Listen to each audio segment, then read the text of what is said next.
제가 이 라임 사건에 대해서 물어보는 것은 문재인 정부의 대통령 정무수석이 5천만 원을 받았다는 기사가 있고요. 또 다른 인사는 2억 5천만 원을 받았다. 또 다른 어떤 세세한 무엇이 오갔다라는 내용이 아주 많이 나왔어요. 구체적인 보도가. 그런데 이 이상호 씨 외에는 다른 사람이 나오지가 않았다는 거죠. 아직 기사가. 더불어민주당이 유력 대선 주자였던 분까지 연루가 돼 있어서 많은 관심을 받았고요. 무엇보다도 옵티머스 설립 초기에 역할을 했던 이혁진 씨의 경우에는 문재인 정부 때 대통령 전용기를 통해서 출국했다. 이런 의혹이 제기가 됐거든요. 인천공항을 통해서 정상적으로 출국을 했다면 그 기록은 수사당국이 확인할 수 있잖아요. 그런데 그 기록이 없다면 희대 미스터리 아니겠습니까? 그래서 대통령 전용기를 타고 출국했지 않느냐, 이런 관측이 지금까지도 계속 나오는 거예요. 국민의힘 조수진 의원입니다. 양석조 서울 남부지검장에게 질의하겠습니다. 네. 라임 사태는 피해자가 4천 명이 넘고요. 피해 규모가 1조 5천억 원에 달합니다. 역대 펀드 사태 중에 최대 규모입니다. 이런 사건을 철저하게 규명하는 것이 검찰의 존재 이유라고 생각하는데 동의하십니까? 네, 동의하는 바입니다. 네. 그런데 이 사건이요, 국민적 공분을 더 키운 것, 이것은 정치권 로비 의혹이 제기됐기 때문입니다. 그런데 이 부분에 대해서는 지금 규명된 게 없어요. 라임 펀드 사건 터지고 나서 여의도 주변에서는 이른바 라임 리스트가 돌았습니다. 그리고 이 리스트에 포함된 친노무현 인사 이상호 씨가 수사를 받았고 1년 6개월 실형을 선고받았습니다. 그런데 이상호 씨가 처음이자 마지막이에요. 그 뒤로는 기사가 안 났습니다. 수사 의지가 있다고 봐도 될까요? 지금 라임 사건 관련돼서는 총 72명 정도가 기소가 됐고 37명 정도는 구속 기소가 됐습니다. 그리고 이게 부실 펀드 판매라든지 그 펀드 부실 운용, 그다음에 그 무자본 M&A, 그리고 이와 관련된 로비 사건에 관련돼서 아직까지 좀 진행 중인 사건들이 좀 남아 있는 것들이 있습니다. 아직 수사가 계속되고 있다는 네, 그렇습니다. 말씀이죠? 그래서 남아 있는 사건들에 대해서 법과 원칙에 따라서 충실히 수사에 임하도록 하겠습니다. 네.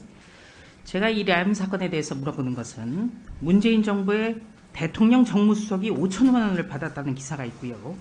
또 다른 인사는 2억 5천만 원을 받았다. 또 다른 어떤 세세한 무엇이 오갔다라는 내용이 아주 많이 나왔어요. 구체적인 보도가.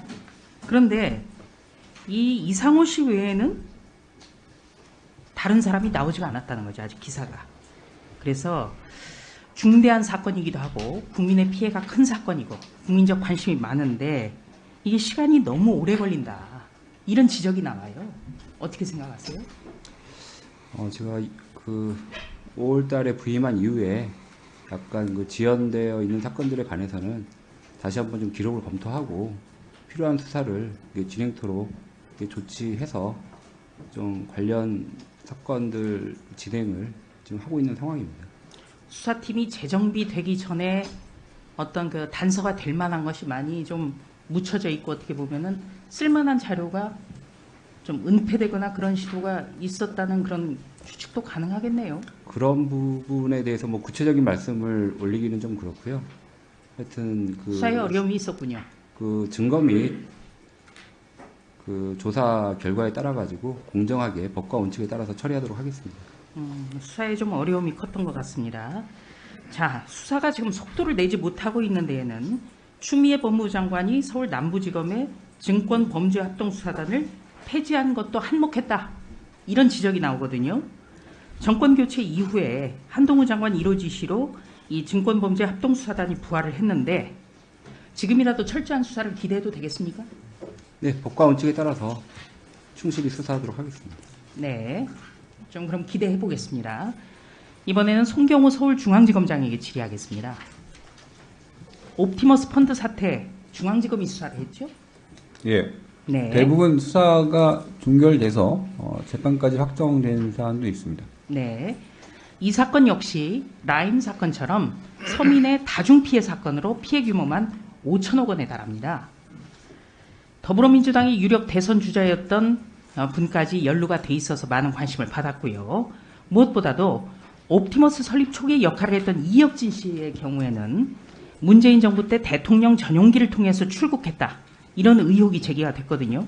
그런데 지금까지도 송환이 되지 않고 있습니다. PPT 준비됐으면 좀 띄워주십시오. 이혁진 씨 송환 문제 지금 어떻게 진행되고 있죠? 체포영장을 발부하다 기소 중지했고 인터폴에 적색 수배도 마쳤고 범죄인 인도 청구도 한 것으로 알고 있습니다. 그런데 제가 그 답변을 2020년에 국감 때도 받아봤거든요. 네. 지금 말씀하신 거. 그런데 그 뒤에 버젓이 미국에서 김치 사업하고 있다. 네. 이런 보도도 나왔고요. 무엇보다도 인천공항을 통해서 정상적으로 출국을 했다면 그 기록은 수사당국이 확인할 수 있잖아요. 그런데 그 기록이 없다면 희대 미스터리 아니겠습니까? 그래서 대통령 전용기를 타고 출국했지 않느냐, 이런 관측이 지금까지도 계속 나오는 거예요. 예, 제대로 수사할 수 있겠습니까? 한번 제가 의원님 말씀하신 부분까지는 미처 확인을 못했는데 그 부분도 이제 돌아가면 확인을 전체적으로 해보겠습니다. 그럼 인천공항을 통해서 정상적으로 출국했는지 확인해 주신다는 얘기죠? 지금 말씀하신 부분을 제가 미처 알지 못한 내용입니다. 네. 그러면은 인천공항 통해서 정상적으로 출국했는지. 그러니까 그 말씀하신 내용이 확인이 되는지 안 되는지 모르겠는데 그런 말씀을 제가 처음 인식을 했기 때문에 그 부분에 대해서 한번 살펴보겠다는 취지입니다.